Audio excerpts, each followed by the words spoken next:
All right, y'all. This is Love and Hip Hop Miami. This is season 1, episode 3. I apologize for this video being late, but my best friend, he's in town, and you guys know that he's in the military, so I don't get to see him often. So that's why I didn't come in here yesterday. But yeah, let's talk about the episode. So it starts off with Bobby and his boyfriend going out on a date or whatever, and his boyfriend's name is Jeffrey. And Jeffrey, I guess, has been feeling kind of neglected lately or whatever because Bobby is trying to get his career off the ground, and he doesn't really have nobody to help him with that. So Jeffrey understands, but at the same time, he feels as though that him and Bobby could still spend more time together and everything like they used to. And he does say how he loves Bobby or whatever, and Bobby did help him, with his sexuality and help him, come out the closet or whatever. So then we have Pleasure, and now he's his head is fucked up since Gabby then came back into town, and he feels as though she's the one who got away. But at the same time, he loves Shay as well. So he meets up with the fellas minus Slick because Slick has a hangover. So Spectacular, he brings up the whole situation with Shay or whatever.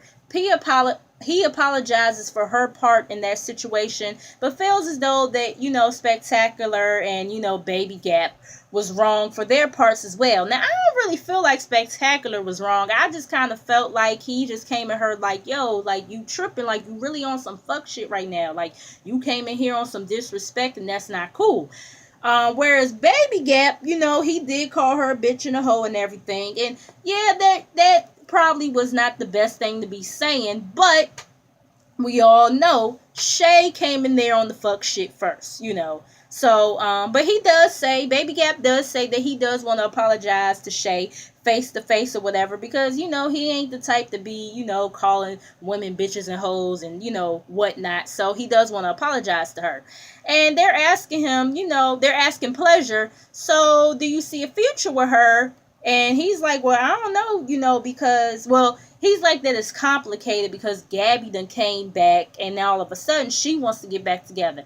And Baby Gap kind of has the same thought that we all have, like, oh yeah, this bitch is an opportunist. He's like, she see Pretty Ricky all up in the blogs, getting back together and everything, and now she want a piece of the pie. And Pleasure doesn't see it that way.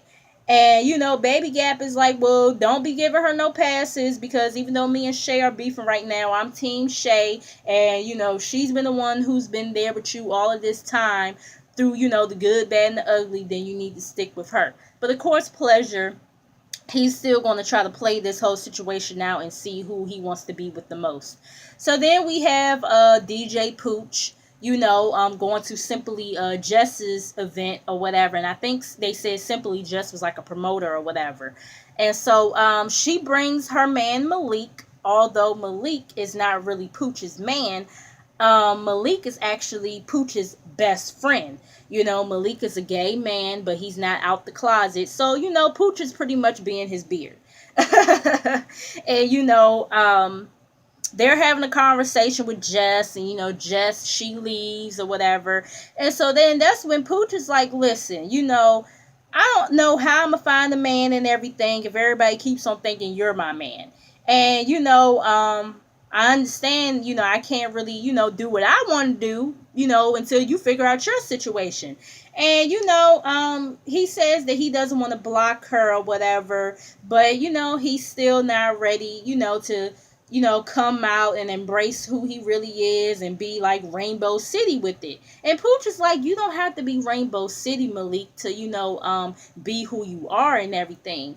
And, Malik tells us that, I forgot what they said exactly Malik did. I think he's a promoter or something like that, but he feels as though the people that he runs with is not going to be very open or accepting of him being a gay man and everything. And he need his money, and he don't want him being gay to stop his money and everything.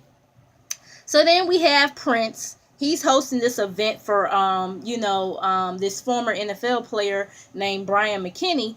And yeah, Prince is annoying.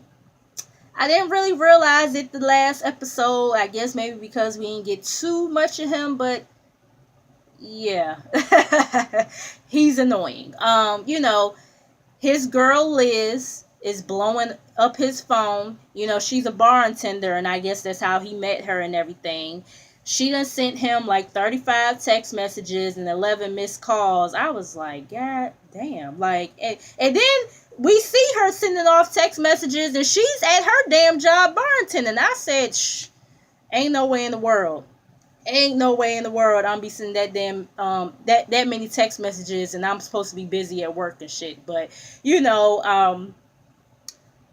he's talking to Brian and everything, and Prince is like, yeah, she understood, what my job was from Jump Street and everything. She knew what this was, and he admits that he has cheated in the past, so he understands, her not fully trusting him and everything to a certain extent, but not when it comes to the point where she's becoming a stalker. So now he's just on his phone and everything, and Brian is trying to tell him, man, put that phone away or whatever. Let's continue to turn up and everything. Deal with that in the morning or whatever. So then we have JoJo. Well, we get introduced to JoJo, and she's Mexican and Arabic. And she's the stylist to like all the celebrities, like how all these stylists be saying. They all are, the stylist to all these celebrities. So anyways, she's trying to open up this boutique or whatever, but although it appears that she has it all and everything, is not all of hers. It's her dad's. And we get this scene, 6 months prior, with her dad or whatever, fussing her out and everything. She's like I think she was at the spot where her boutique was going to be at, and she was with her mom, and her dad comes out of his car with the cigar, fussing her out and everything, like, JoJo, what is this or whatever, like, what's going on here and everything. And I ain't gonna lie, I was kind of scared a little bit. I don't know who's more scarier between him and Ruben from Love and Hip Hop New York or whatever. And then she goes on to say, how her dad is like the biggest boss in Mexico or whatever. And she never really said what he does exactly. So, my eyebrow, I raised my eyebrow up like he's selling drugs. Like, well, what he do down there? Especially because she said that he's the biggest boss. I was like, like some illegal activities. Like, I was like, but anyway, so, pretty much, she's been having a hard time with her dad because her dad wanted her to be a lawyer and everything. And he's like, he's giving her 6 months, to get this, boutique off the ground. Otherwise, I guess he's going to cut her off or whatever. And, I could understand why her dad probably would want her to be a lawyer because of the fact that, that's more of a guaranteed, career field. But at the same time, it's like, especially also too, if he's funding the money. But at the same time, I do feel like, he should, try to support her in her dreams and what she wants to do and everything. You know what I'm saying? But at the same time, once again, going back to the fact that he's the biggest boss in Mexico, I could probably see why he would probably want her to be, why he would want her to be a lawyer. Just saying, But, anyway, so, he comes into the boutique or whatever. She kind of got everything set up, although she's still unpacking.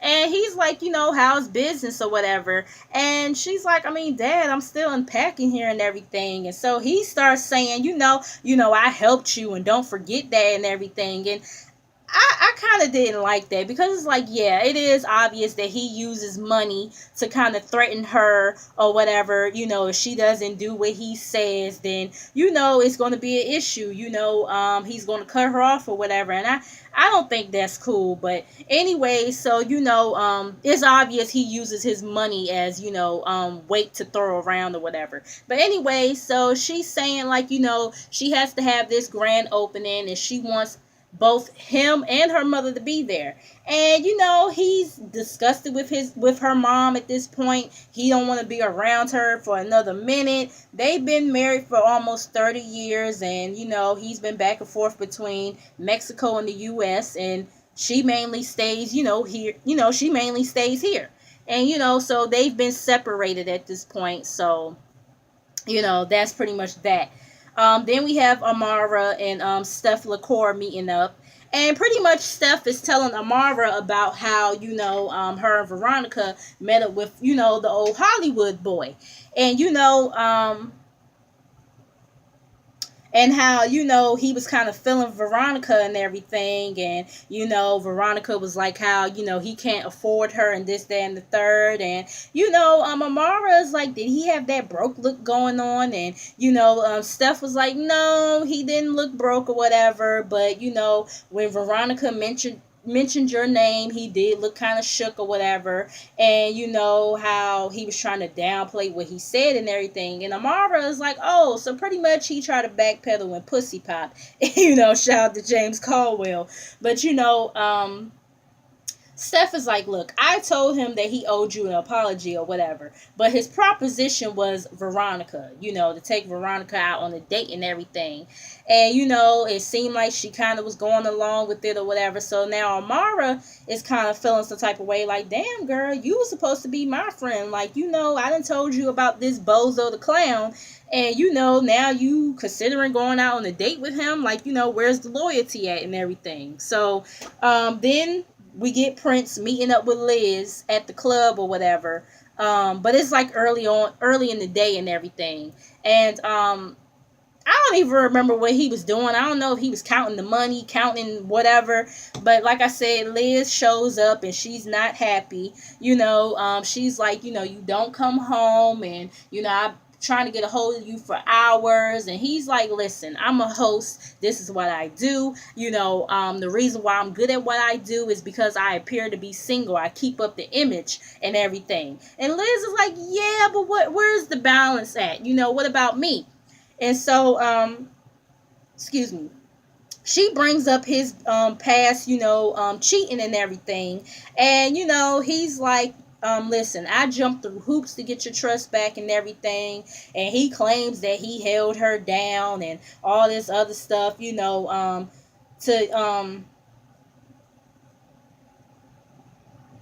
he was saying that he claims that, I'm sorry, I'm trying to look at my notes and stuff, but he claims that he held her down pretty much, and everything that she's gotten is because of the money that he makes during the night and this, that, and the third. And she's like, hold the hell on, you talking about holding motherfuckers down, but you the one who's staying up in my place or whatever, this, that, and the third. And I'm providing you food and all this other stuff. So he's like, oh, so you my sugar mama now? And she's like, no, but I'm just saying you need to come home and this, that, and the third. And he's sitting up here talking about somehow, she's lucky that he chose her because he could have any girl in Miami that he wants. And I'm just like, I hate when people say that, like, oh, she's so lucky to have me, like you're such a fucking prize. Because Mr. Prince, you're not even all that.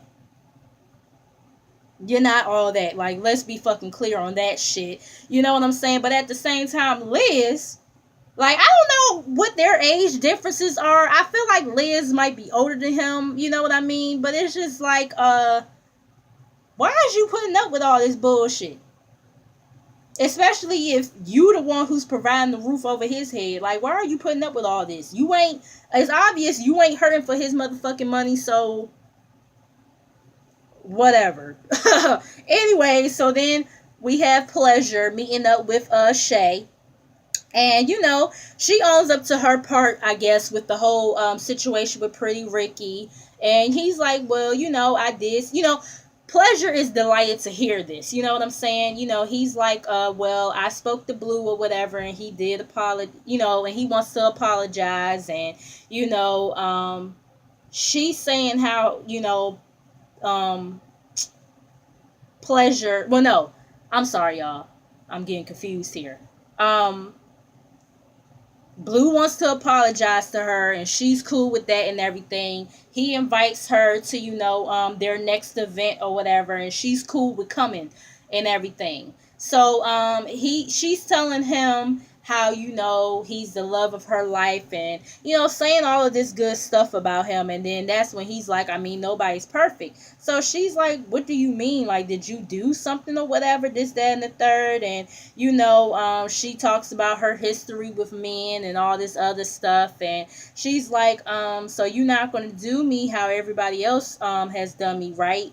And he don't really say too much or whatever, and he knows that he's not being honest with her and everything, but he's still trying to figure it out. And I'm just like, just shaking my head, because even though, yeah, we don't like Shay and everything, it is messed up how he's playing this whole situation or whatever. But anyway, so then we get JoJo, and her mom has been staying with her since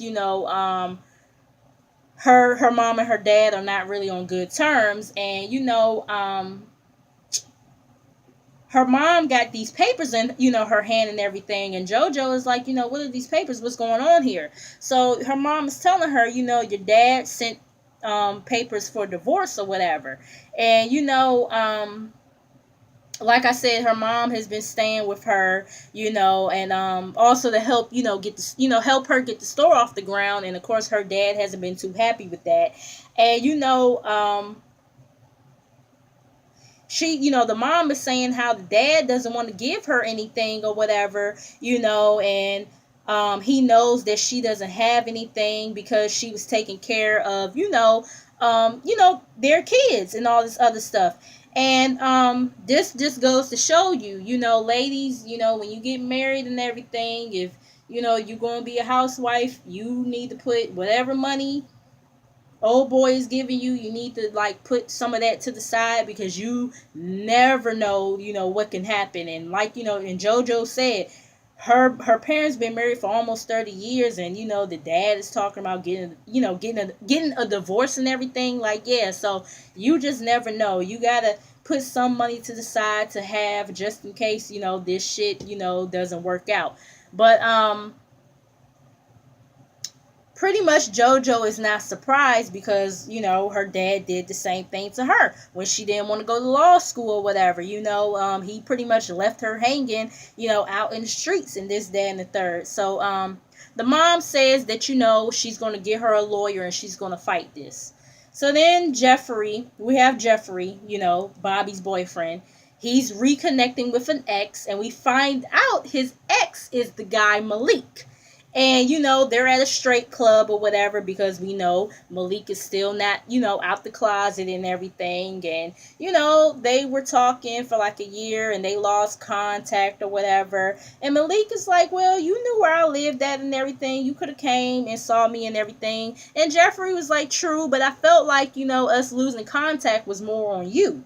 And so Malika's like that they met like 6 years ago, and they will always go to straight clubs, because at the time they both were in the closet and everything. And when things got too serious, he bailed. And Jeffrey is like, well, I'm out now, I'm loud and I'm proud about it or whatever. And they both like what they see and everything, being real flirtatious or whatever. And I'm like, uh-oh, we about to get another love triangle on our hands. We already got pleasure with, Shay and Gabby. Now we about to have Bobby, Jeffrey, and Malik. So, Malik starts to get emotional, and he excuses himself to the bathroom, and the producer comes after him like, what's going on and everything. And Malik pretty much feels like he messed up. He messed things up with Jeffrey or whatever, and he feels like he doesn't deserve him and everything.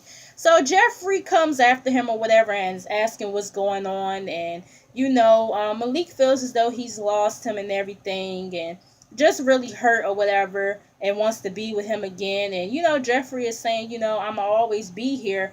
And, he tries to give Malik a hug, but then they start kissing. I'm like, ooh, this ain't gonna be good, especially because we know how temperamental Bobby is. Like, yeah, this is not gonna be good. So then we get JoJo's event, her grand opening of her boutique. Amara and Steph shows up, and then Veronica shows up. And Verona Veronica is still, in her confessional saying how Hollywood owes Amara an apology. So, Hollywood shows up and everything, and, Amara is caught off guard or whatever. And, he starts off by saying that he thinks pretty much it was a misunderstanding and feels as though Amara got his words twisted. No. I think Amara and the rest of us that was watching the TV was pretty clear on what the fuck you was saying, okay? And she's like, "Oh, so you saying I can't comprehend, like I can't hear, what you're saying or what you were saying to me?"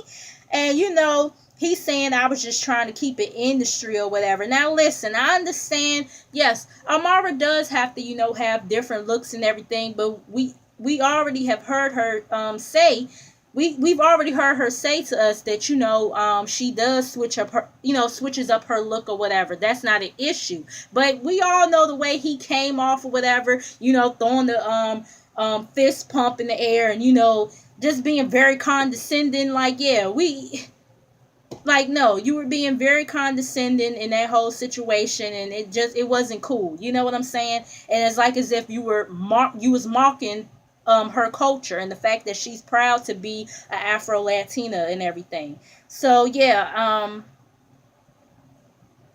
he feels as though like she was a strong woman and that she was someone who could, handle what he was saying. And he's like, "Oh, so you saying I'm not a strong woman or whatever?" And he's like, "See, that's what I'm saying. Like, I'm trying to be cool and apologize, and you're being ignorant." No, you're the one who's being ignorant, Hollywood, because you're sitting up here giving this bullshit ass apology and acting like, what you was saying wasn't offensive. You know what I mean?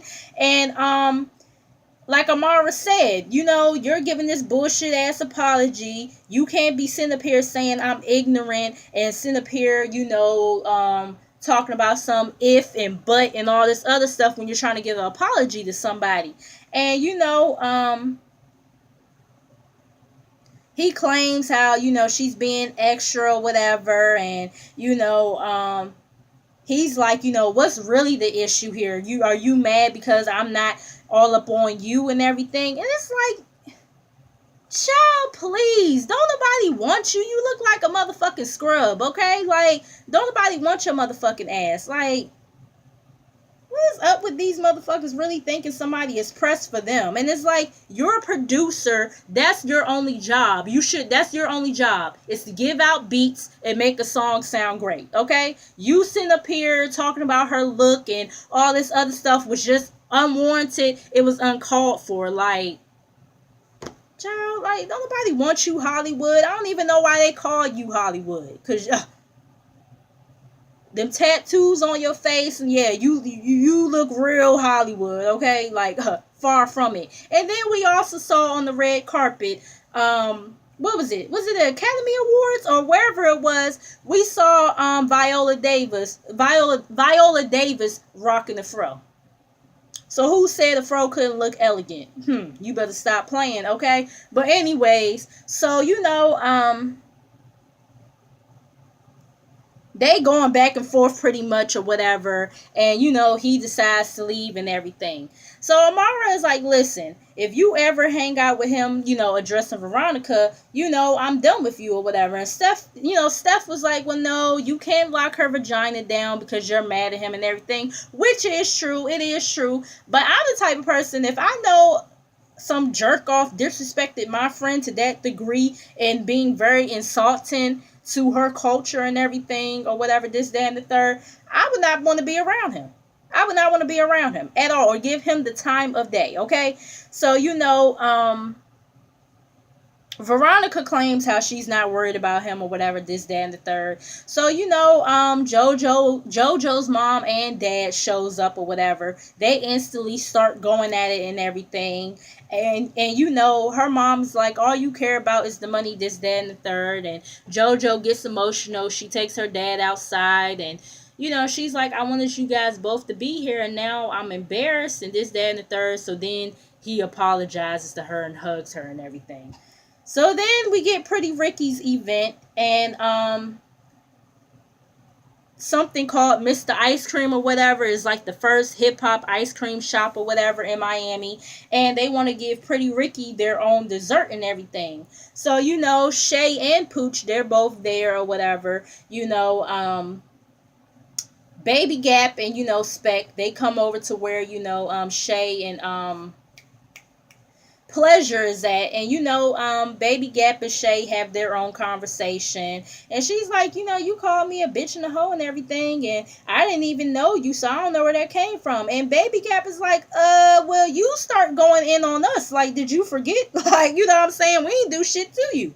And I guess she felt as though it was negative energy, so that's why she kind of came in there like that or whatever. So Baby Gap apologizes. He knows that she loves P and everything, this, that, and the third, and she's like, oh yeah, I'm gonna be around for a long time. So they hug it out and everything. So she tells Pleasure that they made up or whatever, this, that, and the third. So she goes out back. Baby Gap and P, they're talking or whatever, and Spec, they're all talking and everything. Next thing you know, Gabby pops up. And she's saying how P's been giving her mixed signals lately or whatever, this, that, and the third. And she decided, she saw the event online, so she decided to pop up on him and everything. So P takes Gabby outside and this, that, and the third, and she's feeding him ice cream. And Shay comes over to where Spectacular and excuse me, she comes over to where Spectacular and Baby Gap is, and where Baby Gap is at, asking where Pleasure is at and everything. So they like, I think he went to the bathroom, think he went to take a number 2 or something. And they just kind of looking around, making the shit so obvious that some shit is not right. So, Shay, she's going outside and everything, and they like, no, Shay, don't go out there, don't go out there and everything, and they kind of trying to be like, Pleasure, Pete, under their breath or whatever. Like I said, making the shit so obvious. Shay sees, Gabby and everything, and she's like, hey, stranger, or whatever, and throws her ice cream, or whatever she had in her hand at Gabby. And that was the episode, you guys. Make sure y'all like, comment, and subscribe. Make sure you guys come back. Make sure y'all share here, share there, share every motherfucking where. And I'll see y'all in the next video. Alright, see y'all.